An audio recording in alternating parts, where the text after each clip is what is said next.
জীবন চালানোর জন্য যে মানুষকে কোথায় কোথায় চলে যেতে হয় সেটা নিজেকে দিয়ে উপলব্ধি করতেছি। নিজের জন্মস্থান ছেড়ে আলাদা একটা জায়গায় এসে আজকে 4-5 বছর ধরে থাকতেছি। জন্মস্থান ছেড়ে আসা, অন্য কোথাও বসবাস করা কি পরিমাণে যে কষ্টের সেটা আল্লাহ পাক জানে। একটা মানুষের মধ্যে কত কিছু যে লুকানো থাকে, কত রকম চাপা কষ্ট থাকে, সেটা যে মানুষটা ফেস করতেছে ওই মানুষটাই একমাত্র বুঝতে পারে। দীর্ঘ 4টা বছর প্লাস হবে, শেষ করে 5 বছর হয়ে গেছে, অলমোস্ট অন্য একটা জায়গায় আছি।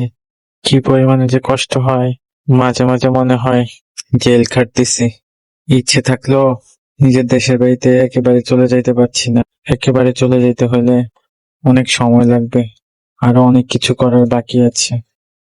কেউ আসলে এই মনের কষ্টটা বুঝতে পারবে না, একমাত্র আমি আমি ফেস করতেছি, আমিই বুঝতে পারছি। আমার অনেকেই উপর থেকে বলতে পারে যে কি এমন কষ্ট, চাইলে তো চলে যেতে পারে নিজের দেশের বাড়িতে।